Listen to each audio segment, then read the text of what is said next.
Hi, everyone. Welcome back to Daily English Podcast. I'm Anna, and honestly, I'm feeling super excited today because we have something really tricky but super useful to talk about. Hi, Anna. Hi, everyone. I'm Tom. And wow, I can already feel the English brain gears turning in your head. Because get and take can be a total nightmare sometimes. Exactly, Tom. I swear, every time I try to speak, I ask myself, do I get it or do I take it? And then I just stare at my coffee like it knows the answer. I totally get that, Anna.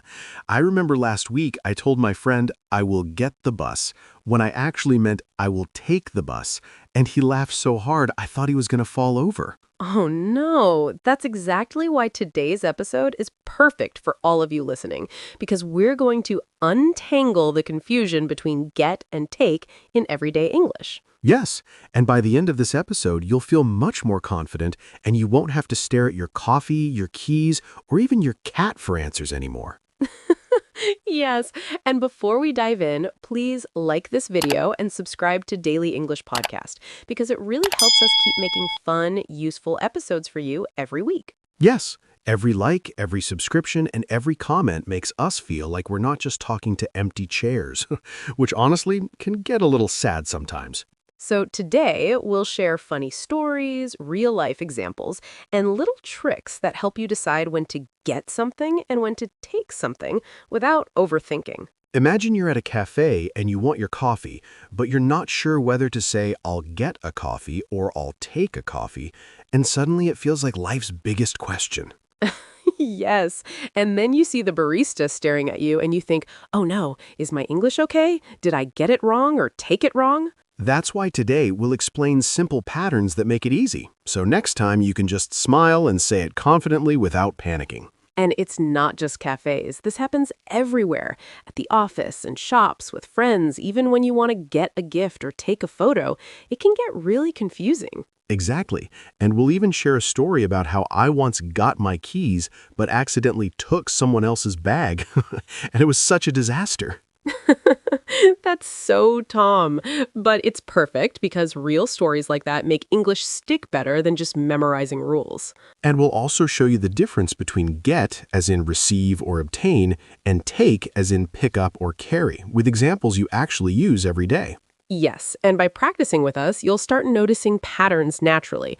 And slowly, it won't feel scary anymore when choosing between get and take. Exactly. It's like learning to ride a bike. You might wobble at first, but after a while it just clicks. And we'll have small exercises and mini challenges that are fun, so it feels like playing, not studying, which I know everyone prefers. So grab your coffee, your notebook, maybe even your pet, and get ready to take notes, or should I say, take action. Yes, Tom.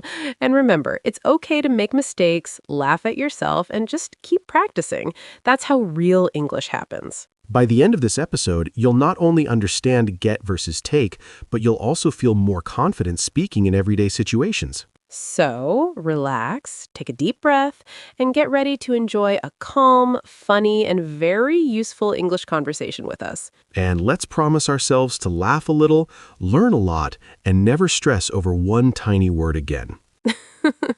Yes, now let's dive in and start practicing get and take in ways that feel natural, friendly, and fun. Ready, Anna? Let's get started and take our English to the next level together. Let's go!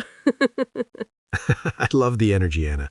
And everyone watching, remember, like, subscribe, and join our Daily English Podcast family for more fun lessons every week. Yes, thank you so much for your support. It really helps us keep bringing these calm, funny, and practical English conversations straight to you. And now, let's get started. Okay, Tom, let's start with a common real-life example. Like when you go to a bakery and you want a croissant, you can say, I'll get a croissant, because you're receiving it from someone. Exactly, Anna. But if you walk in and just grab a croissant from the tray yourself, you'd say, I'll take a croissant, because you're physically picking it up. Yes, and I remember last week I went to a cafe, tried to get a muffin, but accidentally said, I'll take a muffin, and the barista gave me a confused look like, okay? That's hilarious, Anna. And it happens all the time. Like when my friend wanted to get a gift for his mom, but he ended up taking his sister's notebook by mistake. Oh no. And the notebook had doodles all over it, so instead of a perfect gift, he got a very artistic mess. But at least he learned take versus get. Right, Anna. Another real example, when you get an email, you receive it. So we always say, I got an email from my boss, not I took an email. Yes. Imagine telling your boss, I took your email. That would sound like a crime, right? Totally. And when you're taking notes in class, you physically pick them up with your pen. So you always say, I take notes, not I get notes, unless someone gives you printed notes. Oh, I love that one. And when I get a package from Amazon, I always say, I got my package today. But if I walk into the post office and grab it myself, can I say, I take my package? Actually, yes, but only in that context. You're physically taking it. That's why context is super important. English is so tricky. And then there's coffee again. I get my coffee from the barista, but I take a sip. See how it changes? Exactly, Anna. And here's a story. Last month, I got invited to a party, but I forgot to take my wallet. So when I got there, I couldn't buy drinks. Oh, no, Tom. That's a perfect example. Get for receiving invitations, take for physically handling things. And at the gym, people say, I take a class, not I get a class, because you physically participate in it. But you get a certificate after finishing. See? Yes, that makes sense. And when you go to the movies, you get a ticket from the counter, but you take your seat inside. Exactly. And when my nephew goes trick-or-treating, he gets candy from the neighbors, but he takes it home in his bag. Adorable.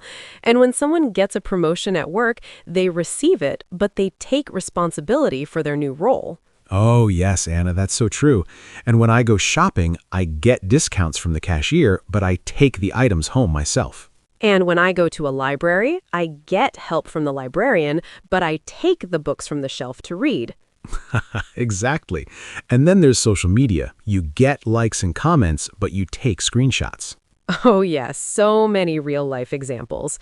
And when I get a headache, I usually take some medicine, not get some medicine. That's a classic one. And when you go on vacation, you get souvenirs from the shop, but you take photos to remember the trip. And when kids go to school, they get lessons from teachers, but they take pencils, books, and lunchboxes with them. Yes. And when I get inspired by a podcast, I take notes immediately because otherwise I forget, just like today. And when you get confused, you take a deep breath and maybe even get another cup of coffee, right? Totally. And that's why practicing these examples daily helps you remember get and take naturally without thinking too hard. Exactly, Tom. So try to notice these small actions in your daily life, and you'll start choosing the right word automatically. And remember, don't stress about mistakes because even native speakers sometimes mix them up, but learning with stories makes it fun and unforgettable. Yes, and by practicing, you'll get confidence, take control of your English, and enjoy every moment of learning. One common mistake is when learners say, I take a shower every morning, instead of I get a shower every morning in some British English contexts. Yes, and sometimes they mix it up. I got a pen from my friend is correct, but I took a pen from my friend sounds like they stole it. Exactly. And when people say, I take a taxi, that's fine. But when they say, I got a taxi, it implies someone arranged it for them, not that they physically grabbed it. Another mistake is with food. Saying I took breakfast instead of I got breakfast can confuse listeners about whether they prepared it themselves or someone served it. Yes. And when learners say, I got a pen from the table, it's okay. But I took a pen from the table can sound a little rude if it wasn't theirs. Or in emails, learners often write, I take your message, when they should say, I got your message, because it's about receiving information. And when someone says, I took a photo, that's perfect. But saying, I got a photo usually means someone gave it to them. Yes, and students often say, I got the book from the library, but sometimes they say, I took the book from the library and sound like they did something wrong. Another funny one is, I take a shower every day versus I got a shower yesterday, where get emphasizes receiving the action, not the act itself. And when they say, I got a coffee at Starbucks, that's correct, But I took a coffee at Starbucks makes people wonder if they just grabbed someone else's drink. Yes, and I take a test is correct for doing it, but I got a test usually means the teacher gave it to you, not that you completed it. Learners also confuse I took a taxi to the airport versus I got a taxi to the airport, where the first focuses on using it and the second on arranging or receiving it. And some say I got a chance to speak, which is correct, but if they say I took a chance to speak, it could sound like they forced themselves into it. And I take medicine every morning is right, but saying I got medicine every morning could imply someone gives it to them instead of self-administering. Another example, I took a seat by the window is perfect, but I got a seat by the window emphasizes someone assigned it. Yes, and in casual phrases, I got a cold is natural, but I took a cold is totally wrong. And I take notes in class is correct, but saying I got notes in class implies someone handed them over, not that you wrote them yourself. Students sometimes say, I take a gift from my friend instead of I got a gift from my friend, and it can sound like they grabbed it without permission. Yes, and when someone says I took a picture of the sunset, it's fine, but I got a picture of the sunset implies someone gave it to them. Another classic, I take responsibility is correct for accepting it, but I got responsibility sounds awkward. And I take a break versus I got a break, where the first is self-initiated and the second is usually granted by someone else. Learners also confuse I take your advice, acting on it, versus I got your advice, received it. And both can be right depending on context. And when someone says I take your pen in school, it sounds like they borrowed it without asking, while I got your pen can mean it was given politely. Yes, and in shopping, I got a discount is correct, but I took a discount can sound like they grabbed it unfairly. And I took a taxi versus I got a taxi.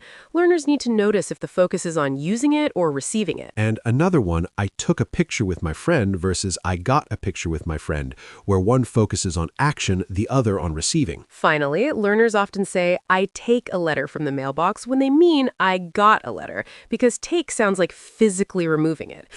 Yes, and once they get these differences, English gets much clearer and less confusing. So, Tom, after all these examples, I think the biggest lesson is that get usually feels like receiving something, while take feels like actively picking something up or doing something physically. Exactly. And when learners slow down for just a second and ask themselves, am I receiving this or am I physically using or grabbing it, the answer becomes much clearer. For example, if your friend gives you a gift, you get a gift, but if you pick up the gift from the table, you take the gift. And if you arrange transportation and it arrives for you, you get a taxi, but when you actually use it to go somewhere, you take a taxi. When the teacher sends you homework, you get homework, but when you sit down and start doing it seriously, you take the test or take notes. And if you receive good news from your boss, you get good news, but if you accept a new responsibility, you take responsibility. Yes, and please don't ever say, I took a cold, because colds are not things you grab from the table. Exactly. You get a cold, unfortunately, and nobody wants to take that home on purpose. If someone offers you advice, you get advice, but when you actually follow it and apply it to your life, you take the advice seriously. And if you arrive early and someone gives you a seat, you get a seat, but when you decide to sit down somewhere by yourself, you take a seat. When you receive a message on your phone, you get a message, but when you remove your phone from the desk to answer it, you take your phone. So the secret is not memorizing hundreds of rules, but noticing real-life situations and feeling the difference between receiving and actively doing something. And the more you listen to natural conversations, the more your brain will start choosing get or take automatically without stress. Don't panic if you make mistakes, because even native speakers sometimes pause and think before choosing the right word. The goal is progress, not perfection, and every small correction helps you get more confident and take more control of your English. So next time you speak, slow down, think about the situation, and decide if you are getting something or taking something. Practice with your daily life, like getting coffee, taking a bus, getting emails, or taking notes in class. And remember, English becomes easier when you connect it to real experiences instead of just grammar rules in a book. If this episode helped you get clarity and take your English to the next level, please like this video and subscribe to the channel so we can keep learning together. Thank you so much for spending your time with us today. Keep practicing, keep improving, and goodbye, everyone. Goodbye, my friends.